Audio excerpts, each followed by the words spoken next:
dirbdama su kiaušiniais, sutinkat, kad jisai gali būti Velykų simboliu? Kaip jis tapo? Jisai visiškai, tai yra gyvybės simbolis iš tikrųjų. Gyvybės tos naujos pradžios simbolis ir jeigu viščiukas net išsirisdamas sugeba 3 dienas po to dar iš kiaušinio, 3 dienas gali būti be maisto. Įsivaizduokit, kiek savyje turi energijos tas kiaušinis, kad viščiukas gali išgyventi 3 dienas be maisto, turėdamas savyje visą tą užtaisą.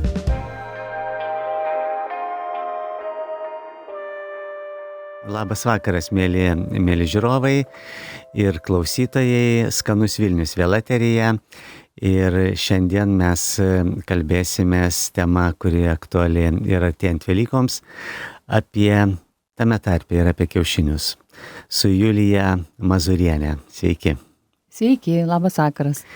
Julija yra Dedeklių ūkio Lapė už tvoros bendraįkūrėja su vyru Pauliumi ir Lestable, tokios, sakykime, meninės skeiteringo kompanijos irgi jau daug metų irgi bendrasavininkė. Tai kalbėsim apie estetiką, apie kiaušinius Velykas ir apie gyvenimą kaime tame tarpe. Tai jūs jau antras žmogus čia labai trumpam laikotarpį, kuris gyvena Dzūkijoje ir yra pabėgęs iš miesto. Tai kur jūs įsikūrė? Mes esam, kaip ir minėjot, Dzūkijoje, netoli Marcinkonių, toks gal labiausiai toks žinomas tam krašte Marcinkonių kaimas, bet mūsų kaimas yra truputėlį tolėliau, 10 gal kilometrų nuo Marcinkonių. Ir tokia labai graži, vaizdinga Dzūkijos vieta. Ir tai džiaugiamės, kad esame ten, tikrai labai švari aplinka. Primena, kaip aš juokauju kartais, kad primena pajūrį, kartais užsimerkia, atrodo, pamatysi ir jūrą, bet visa kita, viskas labai panašiai, netgi kontinentinės kopas turim. Tai kiek mes aiškinomės prieš laidą, tai ten nebuvo kolūkių ir tai buvo viena iš priežasčių, dėl ko jūs norėjote ten išvažiuoti būtent į Dzūkiją. Jo, nes manome, kad Lietuvoje Dzūkija dabar viena tokia iš gamtos perspektyvos, natūralios aplinkos turbūt vienas švariausių regionų, būtent ta dalis Dzūkijos, nes yra kita dalis, galbūt aplink Alytų, ten daugiau tos žemės ūkio veiklos buvo vykdoma, o būtent šitoj daly realiai pagrindinė veikla buvo miškininkystė. Ir dėl to tai vienas toks iš argumentų buvo, kad kuo švaresnė ta gamta, aplinka, nors aš pati esu ne iš Dzūkijos kilusi, dėl to tas kraštas toks prisijaukintas, bet tikrai neužtruko ilgai. Ir jūs iškeliavote iš karto paskui vištas į Dzūkiją? Ne, vištos atsirado truputėlį vėliau. Į Dzūkiją iškeliavom vedami daug metų, iš tikrųjų ieškojome tos savo vietos Dzūkijoje. Ir po daug metų pavyko atrasti, pajusti būtent tą vietą, kur dabar gyvename. Ir tada mes ten kaip ir pradėjome įsikūrinėti. Ir antiek pamilom visą tą aplinką ir visą tą gyvenimą, kad iškart pradėjom galvoti, kad mes kažkaip turim įveiklinti tą vietą, kad nereiktų grįžti į Vilnių. Tai tada gimė mūsų su vyru projektas Dedeklių ūkis. Taip, tai šio aš ir žinau apie jūs, nes irgi jau nuo seno perkame jūsų kiaušinius. Tai Dedeklių ūkis, kas tai per verslas ir tikriausiai iš karto būtų įdomu supozicionuoti tas dedeklės ir kiaušinius, nes jų dabar įvairiausių tipų yra, ten ir ant pakrato laikomos vištos ir laisvai vaikštančios ir taip toliau, tai jūs aišku nuėjote į radikaliausią laisvę vištoms, taip? Taip, tai palietė tokia gan ir labai tokia mums labai svarbu tokį temą, kampą ir tuo pačiu labai skaudų, nes mes iš tikrųjų su vyru esam abudu atėję iš kūrybinių darbų ir mūsų patirtis irgi yra kūrybininkų ir kodėl tos dedeklės, bet gyvenant gamtoje visada atrodė, kad ta meilė gyvūnams ir gamta viskas kaip ir susilieja į tą visumą.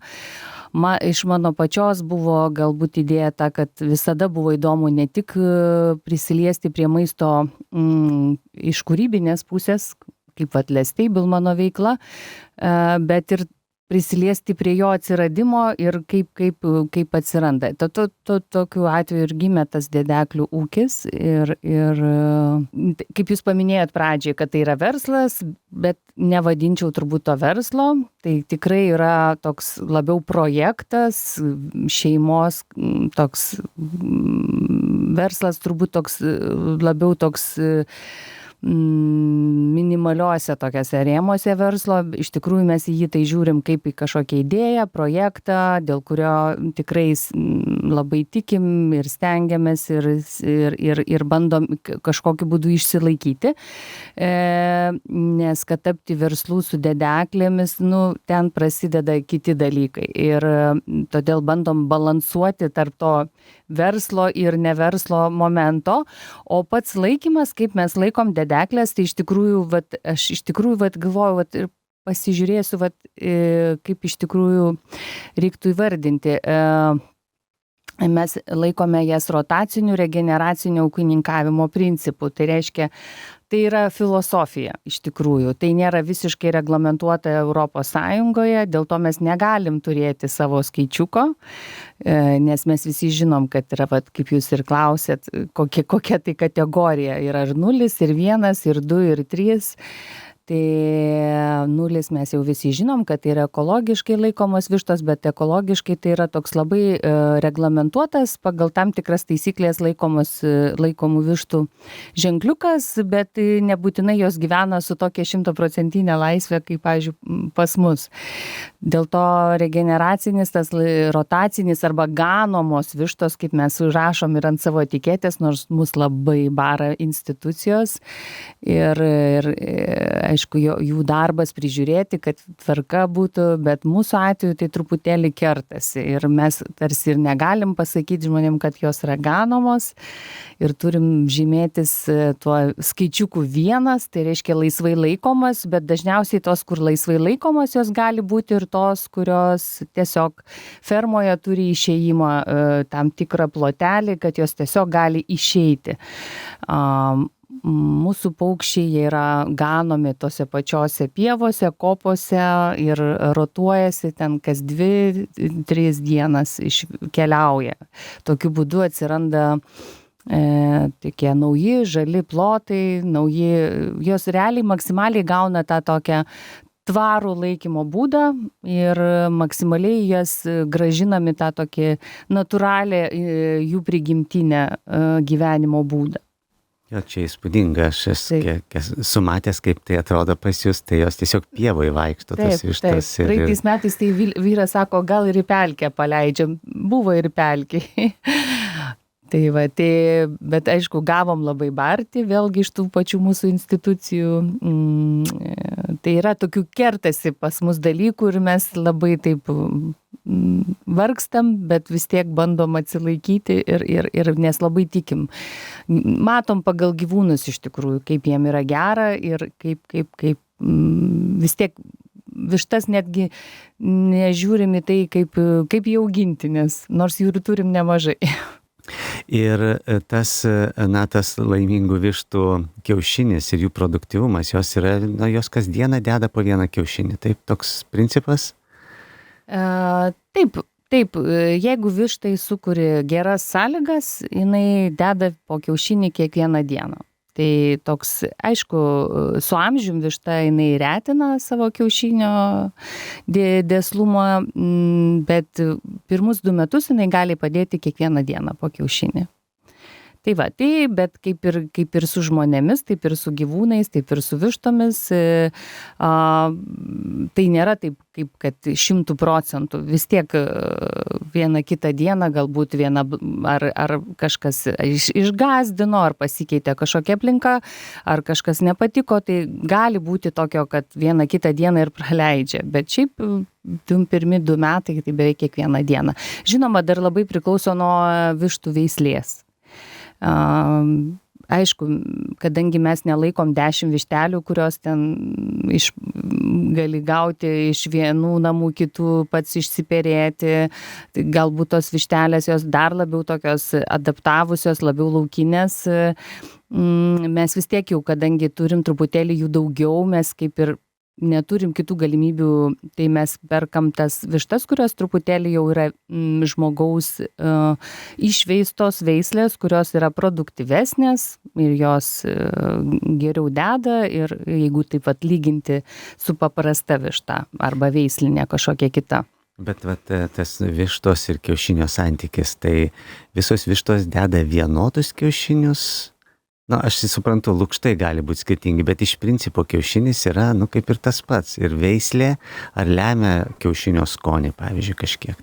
Daug dalykų lemia. Iš tikrųjų, kiaušinio skonį lemia tai, ką dažniausiai višta valgo. O va čia ir prasideda skirtumai tarp skonių kiaušinių. Iš tikrųjų, labai priklauso, ką jos randa. Tai kadangi mūsų vištos ganomos, tai vasaros metu jos gali suvalgyti ir driežą, ir vabalą, ir kokią nors žolelę, ramunėlę, medetką, nežinau, bet kokią kitą žolę, ir jau tai sudaro visai kitą balansą arba racioną. Ir aišku, turint tokį kiekį vištų, kaip mes sakom, pievos ir visos tos ganyklos, jom tai yra salotų baras, yra toks netgi vienas šio regeneracinio ūkininkavimo toks kaip ir pirmas, ne tai kad įkūrėjas, bet jisai tiesiog Amerikoje sukūrė šį principą.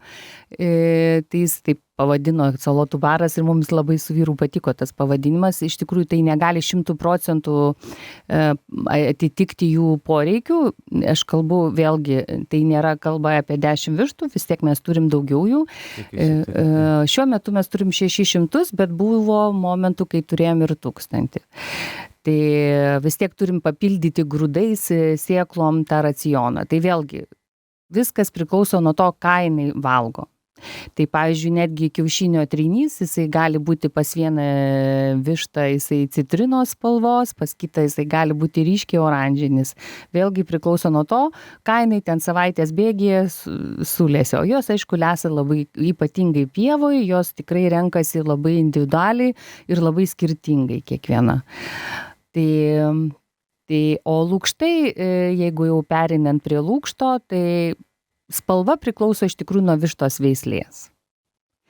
Nuo spalvos nepriklauso. Balta višta nededa baltų kiaušinių? Nepriklauso. Pavyzdžiui, pas mane yra dar tokį, turiu mažą būrelį, eksperimentinį, kaip aš vadinu, kur pasirenku įdomesnės veislės. Man tiesiog smagu matyti tas skirtingas veislės, jos tikrai labai gražios vištos. Tai yra balta višta, bet, pavyzdžiui, jinai deda mėlyną kiaušinį. Taip, kad ne nuo vištos spalvos, iš tikrųjų nuo vištos veislės, nuo gaidžio veislės, iš kurio atsirado ta višta, viščiukas. Labai tokia genetika labiau priklauso nuo veislės.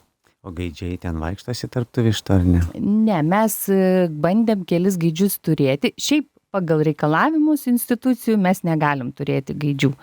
Tie kiaušiniai turėtų būti, jie neturi būti apvaisinti viščiukam, bet mes ir neturim, bet neturim dėl kitų priežasčių. Dėl to, kad gaidžiai tokie pas mus, jie labai nekantrus ir vis tiek, kadangi dėl teritorijos negalim paleisti visiškai neribotai, vis tiek mes turim apriboti jų kažkokį tai plotą, kadangi tai yra ganimas. Jie visada tokie nekantrus, jie visada maištautojai būdavo ir jie tokie perskrisdavo tą teritoriją, netgi tą, kurią mes jau atrodo pribojam, ir tada, aišku, nesaugu, nes Dzūkija iš tikrųjų laukinis kraštas, labai daug vanagų, labai daug lapių, ir iš tikrųjų pagrindinis iššūkis, su kuriuo mes susiduriam, kaip apsaugoti paukščius nuo laukinės gamtos. Dėl to, kad tikrai yra daug iššūkių šitoj vietoje. Tai lapės, aišku, jos tiesiog Taip. pasiema tą vištą ir išsineša, o kaip vat vanagai, jie sugeba pakelti ir išsinešti tokią vištą? Ne, vanagai jie nekelia, jie vietoje atskrenda, pačiumpa vieną paukštį ir jie tiesiog vietoje ten atsirenka, ką jiem reikia. Ir kas įdomiausia, jie irgi pradeda nuo kiaušinio, nuo tokių super maisto dalių. Tai va toks įdomesnis momentas. Nesmagu, bet aišku, mes, kaip sakau, randam ieškom visokių įdomesnių dalykų, kaip čia apsisaugoti ir kad kuo mažiau tokių įvykių būtų. Tai turit kovinius sakalus, kurie kovoja su vanagais? Ne, turim šuniuką. Turim ganytoją šunį, irgi šitą idėją, aišku, čia nėra mūsų sukurta, mes pasinaudojam vėlgi tų pačių amerikiečių ir tų pačių visos tos filosofijos kitų sekėjų pasam pasaulį, kurie naudoja ganytojų šunis. Mes turime vieną, kol kas verčiamės. Tai didelis šuo, ne? Didelis. Jo, jisai šiuo atveju yra marema veislė, bet iš tikrųjų kilmėjo vis tiek kaip ir Pirėnų avyganių, panašus labai jie. Jis panašus į Sen Bernarą šiek tiek, ne? Ne, čia kitas šuniukas, apie kurį jūs galvojate. Greičiausiai matėt.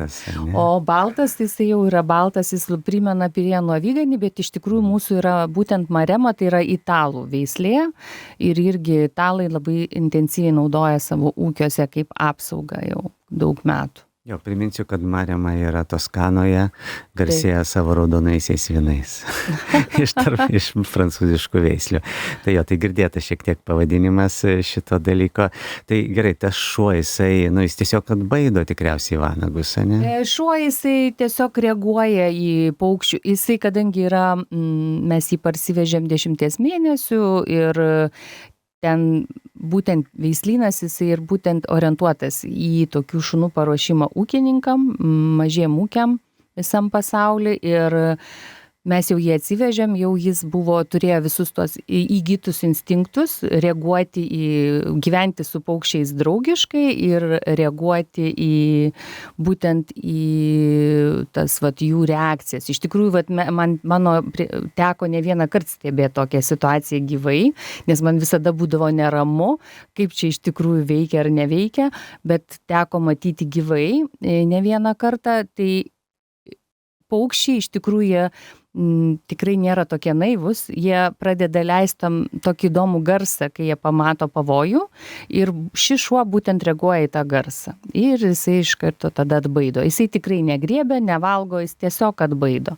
Ir paukščiui to pakanka, jisai būna, kad po to ir negrįžta ilgą laiką. Bet tokį šunį nusipirkti brangu, nes čia tobulą atrodo, bet iš kitos pusės... Tikrai nebrangiau negu bet kurį kitą, arba tą, kaip jūs matėt mūsų kitą šunį, kur Sen Bernaras, jų kaina ta pati buvo.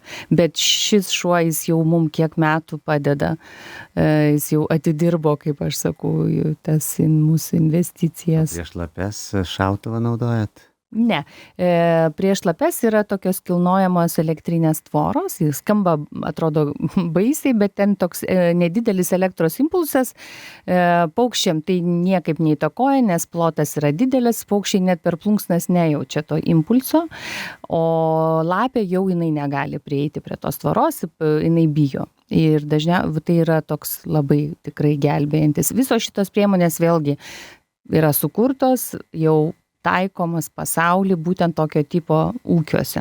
Bet aš tai dar atsimenu iš savo vaikystės, tai dar šeškai pjauna vištas. Taip, bet vėlgi ta pati tvora mums padeda. Dėl to pas mus ir pavadinimas yra lapė už tvoros, nes mes taip ją ir paliekam už tvoros.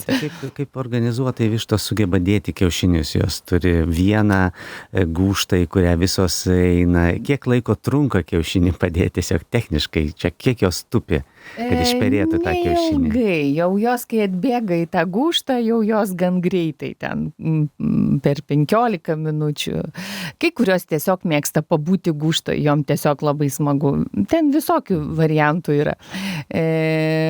Bet deda jos dažniausiai pirmoji dienos pusėj, tas rytinis laikas jom geriausiai, o kaip įgūštas jos užtrunka, ypatingai va tos, kai pradeda dėti, jom toks irgi truputėlį kaip ir visiems gyviem padaram, yra šioks toks stresas, nes kažkas vyksta su jomis, taiga čia kiaušinis, jom panika būna, bet po to kažkaip stabilizuojasi ir jos turbūt instinktyviai eina į tą gūžtą, nes ten yra tamsiausia, jaukiausia. Tai namukė tos gūžtos, tai? Jo, jos turi savo mobilius namus, kur nakvoja, gyvena ir turi savo gūžtas, o dienos metu jos, aišku, jau nebūna name. Jos nueina į namą tik padėti kiaušinį ir tada, aišku, bėga į savo pievą. Jos deda į tuščią gūžtą, nes atsimenu vėlgi iš praeities, vienas kiaušinis paliekamas tam, kad žinotų, kur dėti. Šiuo atveju mes vis tiek stengiamės, pas mus tos gūžtos tokios padarytos taip, kad tie kiaušiniai nuriedėtų ir jie nebūtų purvini, nes mano toks gal ir pačios buvo toks noras nuo pat pradžių, kad kaip padaryti, kad surinkti kuo švaresnius kiaušinius, kad jų nereikėtų nei plauti, nei valyti, nes mes ir nelabai galim tą daryti, bet man visada būdavo, aišku, ta žmonėm yra ta tokia vis susiformavusi, atrodo, kad nešvarus kiaušinis, tai tikrai kaimiškas, bet iš tikrųjų tai nieko visai tokie, man atrodo, klaidingas įsivaizdavimas. Man kaip gaminančiai ir dirbančiai su maistu, man visada labai kažkaip tas estetika dėžutės ir to švaro kiaušinio man būdavo labai svarbu ir tada mums buvo toks mintis, kaip padaryti ir iš tikrųjų vėlgi tai irgi jau yra atrastos sistemos, kurias tiesiog reikėjo adaptuoti ir tokiu būdu tas kiaušinis nurieda ir iš tikrųjų, kai višta ateina į gūžtą, jinai nemato kiaušinio, nes visi kiaušiniai jau būna kitoj vietoj. Bet kadangi jos labai iš tikrųjų instinktyvus paukštis, netgi tai yra žmogaus jau išveistos veislės, jau truputėlį atitolusios nuo tų laukinių paukščių, vis tiek jos vis dar turi labai stiprius instinktus ir tas bandos instinktas turbūt vėlgi viena nuėjo, kita nuėjo ir jos taip labai greitai susitvarko. Iš tikrųjų mums, gal per mėnesį ir susitvarko, jau stabilizuojasi. Na gerai, atrodo, mes čia kalbamės tokiais dalykais, kurie savaime akivaizdus žmogui, kuris matė vištą, jie lietė, bet tikriausiai 90% šių laikų žmonių net iš arti nėra matę vištos, o jau kaip tas kiaušinis dedamas, tai tikriausiai dar sunkiau įsivaizduoti, bet svarbus dalykas, artėja vis tiek Velykos ir nenori mūsų kraštuose ir kituose kiaušinis atlieka ir gražią simbolinę reikšmę, tai ir taip juk negali užsakyti vištoms daugiau kiaušinių prieš Velykas, jaučiat, kad jau žmonės pradeda kaupti atsargas? Taip, mes su vyru ir šiandien ir vakar dar kaip tik pakalbėjom, kad negalvojom, kad Velykos mums tiek daug streso gali sukelti, nes iš tikrųjų įtampa kyla. Žmonės tikrai nori tų kiaušinių ir mes tikrai labai norim visiems, kad visi turėtų galimybę jų gauti, bet kaip minėjom, turim tiek, kiek turim ir nieko negalim daugiau padaryti. Tai maksimaliai tokie Velykos gaunasi toks pas mus labai intensyvus laikotarpis iš tikrųjų. O kiek kiaušinius galima laikyti, kiek jie yra laiko švieži ir ar tikrai juos reikia laikyti ne šaldytuve? Jeigu šaldytuve, tai 28 dienas. Čia aš jau kalbu pagal reikalavimus, ko ir mūsų prašo, dedant datą ant dėžutės 28 dienos. Galima laikyti ne šaldytuve, bet ten tada truputėlį gal trumpesnis tas galėtų būti galiojimas. Bet iš ko kilęs tas toksai idėja nelaikyti šaldytuve? Aš irgi kažkodėl manau, kad reikia juos laikyti ne šaldytuve. Iš tikrųjų kiaušiniui, matot, šaldytuvė turbūt laiko tik tam, kad prailginti tą galiojimą. Ir iš tikrųjų, jeigu šaldytuvė kiaušinis, jis gali ir daugiau negu 28 dienas būti. Bet kaip anksčiau būdavo, tiesiog turbūt tamsiai, vėsiai. Bet kiaušiniui iš tikrųjų labai svarbu drėgmė, oro drėgmė. Reiškia, jeigu šaldytuvė, tai vėlgi kažkodėl, kai gamina šaldytuvus, dažniausiai taip mes pastebėjote, yra tokie stalčiukai su dangteliais, ne šiaip su, arba geriausiai iš tikrųjų laikyti tose pačiose dėžutėse, tokiu būdu šaldytuvas džiovina orą ir tada tokiu būdu kiaušinis greičiau tą drėgmę praranda. Ir kuo jis labiau tą drėgmę praranda, tuo jis greičiau sensta, lengvėja, tas oro burbulas didėja jame. Dėl to toks patarimas, jeigu šaldytuvė, tai dėžutėj, o jeigu ne šaldytuvė, vis tiek stengtis, kad tai būtų kažkur dėžutėj arba tamsioj vietoj, truputėlį galbūt vėsiau, ne ant saulės.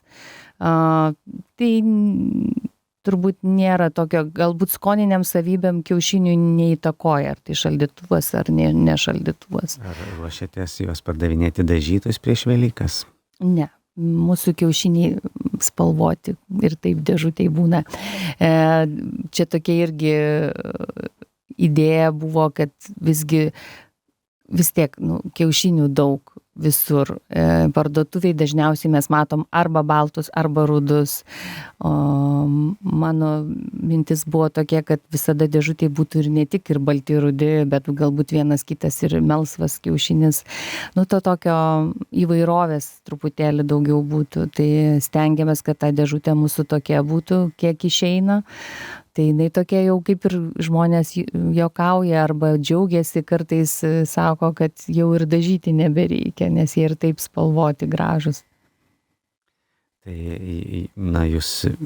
aš irgi žinau iš veiklos ankstesnės jūsų, kuri anksčiau galbūt prasidėjo Lestable, tai tokios, kūrybinio maisto pateikimo, reiškia, kur tikrai kai kurie sprendimai labai, būdavo įdomus, tai aplamai maistas ir, tas grožis ar estetika, ar, kažkoks stebinimo aspektas, kiek jis jums aktualus, kiek jis yra, kodėl jisai iš viso jūs į šitą sritį nuėjote?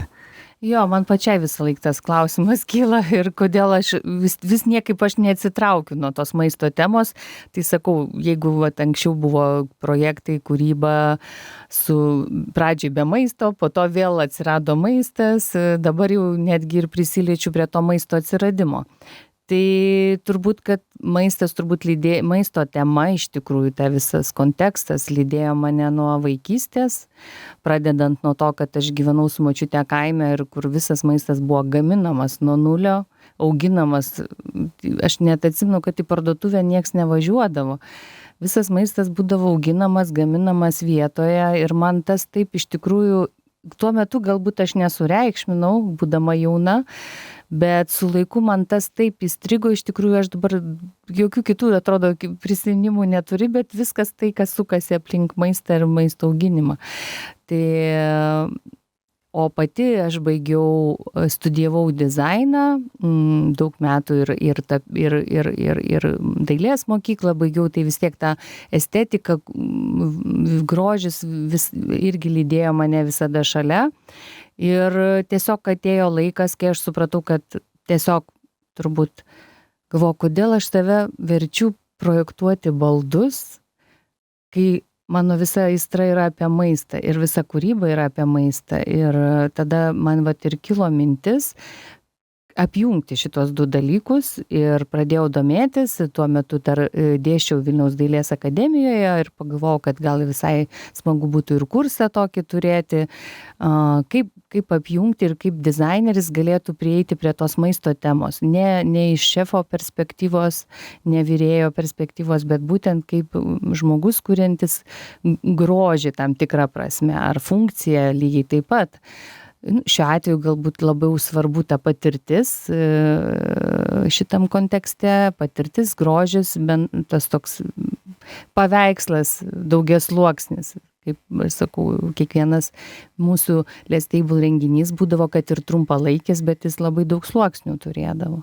Tai taip ir gavosi, kad turbūt niekur aš ir nepabėgau nuo to maisto, tiesiog pabandžiau apjungti tos du dalykus ir ta tokia maisto dizaino sritis ir iki šiol pasaulį dar ginčiasi, ar tai yra toksai dalykas kaip maisto dizainas ar ne. Bet iš tikrųjų yra net ir knyga išleista tokia didžiulė maisto dizainerių viso pasaulio ir mums, aišku, pasisekė irgi papulti tą knygą. aš vis tiek tikiu šitą kryptim, kad galima apjungti šitas dvi sritis.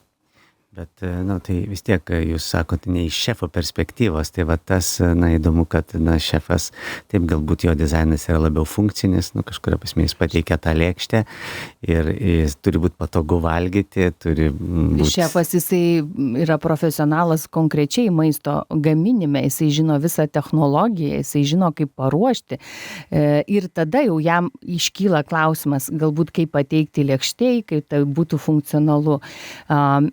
Mes truputėlį prieinam iš kito kampo turbūt ir kartais ir dėl to labai dažnai ir pasikviečiam į komandą priklausomai nuo renginio temos ar instaliacijos, kviečiamės profesionalus, su kuriais galėtumėm bendradarbiauti.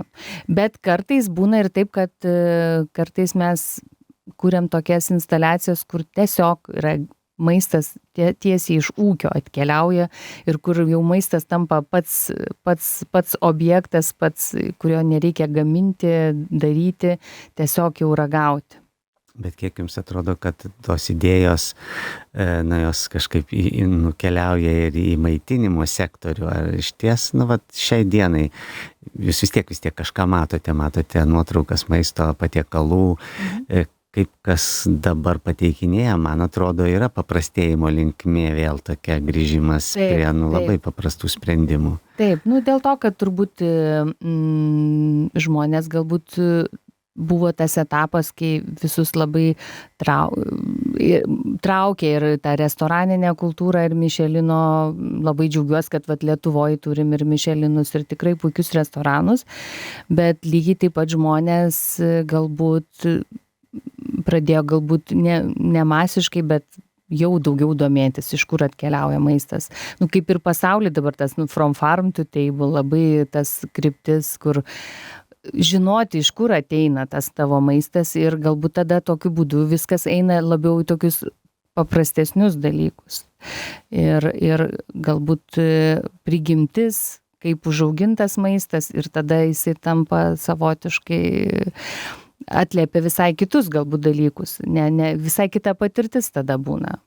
Labai svarbu ir ta sveikatinimo turbūt tema lygiai taip pat, nes tada norisi, kad tas produktas grynas būtų, švarus, nes kaip suprantam, kuo toliau pradedi domėtis, gilintis, tai supranti, kad maisto didžiuose maisto prekių centruose sunku rasti tą gryną tikrą maistą. Sunku tokį kiekį tokio ir pagaminti iš tikrųjų, tai čia didelis iššūkis. Tai bendrai kiaušinis, ar jisai visumoje didžiąją dalimi yra vis dėlto neužterštas, nes jo gimimas yra toksai, toks specifinis, tai yra dauginimosi priemonė ir turėtų būti visumoje, kur višta beaugtų ir bevaikščiotų, jisai būtų gana saugus maisto produktas, ar ne? Ne veltui mes turim institucijos, kurios prižiūri. Ne, iš tikrųjų svarbu, kaip višta auga. Jinai, žinoma, turi būti ir nesirgti, kaip ir bet kuris gyvūnas. Jinai turi nesirgti, jos aplinka irgi jinai turėtų būti pakankamai švari, nes vėlgi nepaslaptis, visi vis dažnai bijom ir tų salmonelės protrukių ir taip toliau, ir jos kodėl atsiranda. Galbūt atsiranda dėl nešvaros ar kitų dalykų. Dėl to vėlgi mūsų ganimo metodika, aš nežinau, galbūt Lietuvoje jau mačiau ir daugiau tokių mažų ūkių atsiranda, kurie galbūt irgi tą taiko ganimą. Kas yra gerai, kad jinai neužsibūna to užteršto, jinai atlieka tą vadinamą dirvos patręšimą momentą ir labai greit iškeliauja į kitą švarę vietą. Ir ta tokia užtikrinimas šito dalyko, jisai kaip ir apsaugo nuo tokių visokių nepageidautinų protrukių, ligų ar kažkokių užkrėstumų. Tai pats kiaušinis iš tikrųjų, jisai tikrai švarus ir ypač tam jis ir yra sukurtas, jis ir turi kiautą ir kevalą, ne šiaip sau, o tam, kad apsaugo tai, kas yra viduje. Netgi trynį saugo tas pats baltymas, visa kiaušinio struktūra yra irgi gamtos sukurta ne šiaip, o grinai tik tam, kad būtų apsaugotas visapusiškai. Tai dabar, kiek žinau, kiaušinis yra reabilituotas, jis nebėra cholesterolio šaltinis. Ne, tai yra visiškai paneigtas dalykas. Kiaušinis tai yra gerieji riebalai ir gerasis cholesterolis, kuris kaip tik reikalinga žmogui ir manau, kad nereikėtų bijoti kiaušinio. Kiaušinis buvo vienas pirmųjų žmonijos maistų prieinamų žmonijai ir aš manau, kad per tiek metų evoliucionavus vis tiek jisai išliks tas super maistas žmogui. Jo, gerai, kad jis nėra labai brangus, nors kažkaip į kiaušinių kainą žmonės gana kreipia dėmesio, bet, man Amerikoje tenka dažnai būti, tai $12 už dėžutę, už tuziną kiaušinių tu moki, euras ar doleris už kiaušinį. Pas mus kol kas tos kainos nelabai linkusios kilti, ne? Manau, kad kils, ypatingai dabar, tai kas vyksta dabar vis tiek įtakoja, galų gale, žmonės vis tiek tie, kurie užsiema tuo, vis tiek tu reaguoji tai, kas vyksta, nes daug sudedamųjų dalių į tą kiaušinio kainą įeina. O iš kitos pusės, kai pradedi galvoti, kad toj vienoj dėžutėj tu turi tą savo super maistą, į kurį įeina daug dalykų, tai tada pradedi galvoti, kad iš tikrųjų tai nėra brangus, netgi atrodo, jeigu ir brangiau kainuotų, tai aš sakau, kai man labai svarbus maisto produktų kokybė ir tai vertybė ir kokias naudas duoda. Man atrodo, kaina kol kas taip nėra galbūt Lietuvoje tokia labai, bet vis tiek kiaušinės. Mes turbūt Lietuvoje turim tą įprotį, kad kiekviena močiutė kaime turėjo vištų, atsiveždavo ir visiems atrodydavo, kad tas kiaušinis, kaip būna turgui prieina, kartais žmonės pakomentuoja, kad jūs čia nieko nedarot, višta pati padeda kiaušinį ir tada klausimas, kur ta kaina to kiaušinio, bet iš tikrųjų čia daug dalykų įeina, kad tą kiaušinį tokį turėti šiais laikais. Tai ar mes galim, jūs dabar augindama vištas ir dirbdama su kiaušiniais, sutinkat, kad jisai gali būti Velykų simboliu? Kaip jis tapo? Jisai visiškai, tai yra gyvybės simbolis iš tikrųjų. Tai yra gyvybės tos naujos pradžios simbolis ir jeigu viščiukas net išsirisdamas sugeba 3 dienas po to dar iš kiaušinio, 3 dienas gali būti be maisto, tai įsivaizduokit, kiek savyje turi energijos tas kiaušinis, kad viščiukas gali išgyventi 3 dienas be maisto, turėdamas savyje visą tą užtaisą kiaušinyje. Tai puiku, tai vadinasi, nekeičiam įpročių, verdam kiaušinius, valgom juos, mušam per Velykas ir laukiam to atgimimo ir naujo, taip sakant, ciklo gamtos. Taip, kviečiu visus nebijoti cholesterolio ir tikrai mėgautis kiaušiniais. Ir ačiū, Arūnai, kad pakvietėte laidą. Ačiū, Julija. Iki pasimatymo. Iki.